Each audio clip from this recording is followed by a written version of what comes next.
There's no feeling more intense than starting over. If you deleted your homework the day before it was due, as I have, or if you left your wallet at home and you have to go back after spending an hour in the commute. If you won some money at the casino and then put all your winnings on red but it came up black.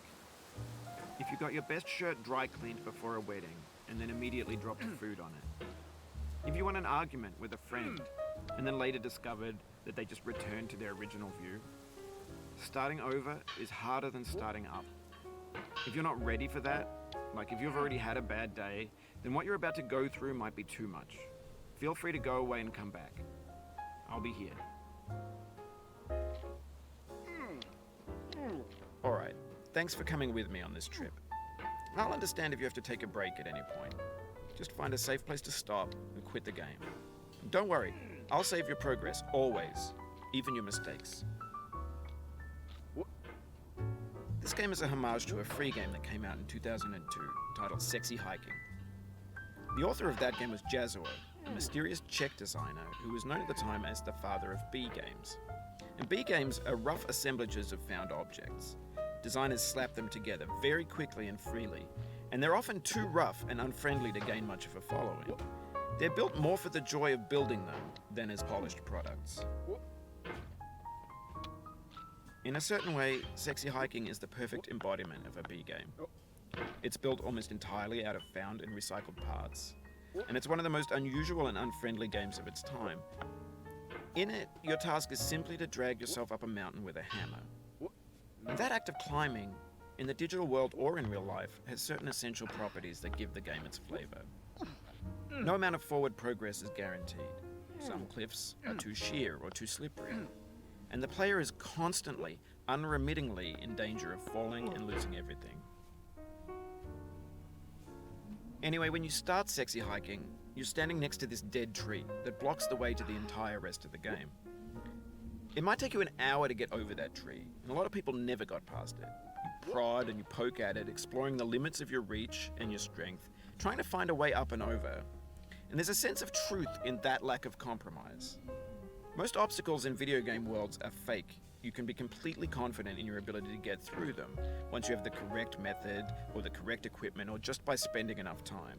In that sense, every pixelated obstacle in Sexy Hiking is real. The obstacles in Sexy Hiking are unyielding, and that makes the game uniquely frustrating. But I'm not sure Jazzuo intended to make a frustrating game. The frustration is just essential to the act of climbing, and it's authentic to the process of building a game about climbing. A funny thing happened to me as I was building this mountain.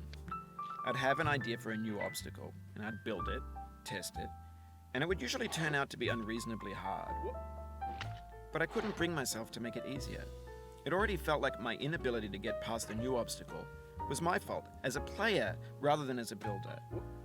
Imaginary mountains build themselves from our efforts to climb them, and it's our repeated attempts to reach the summit that turns those mountains into something real.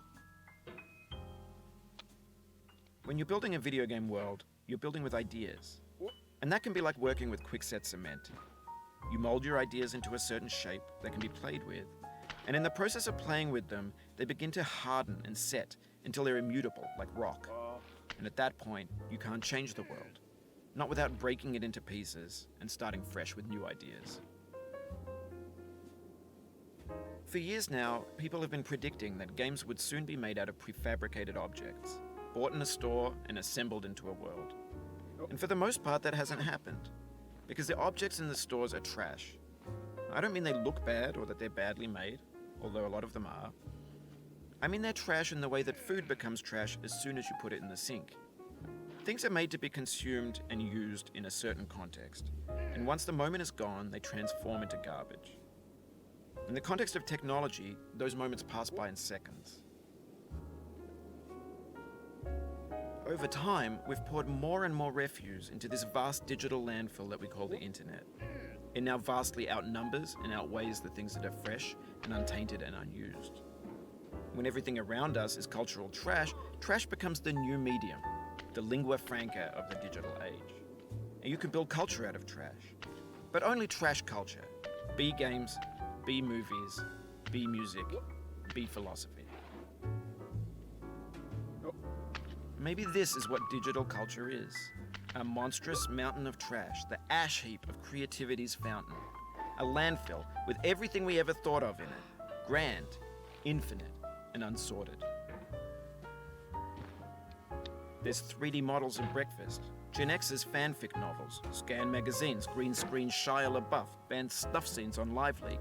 Facebook's got lifelike bots with unbranded adverts and candid shots of Kanye and Taylor Swift mashups, car crash epic failed GIFs, Russian dashcam vids, discussions of McRibs, discarded, forgotten, unrecycled, muddled, rotten, untitled. Everything's fresh for about 6 seconds, until some newer thing beckons, and we hit refresh.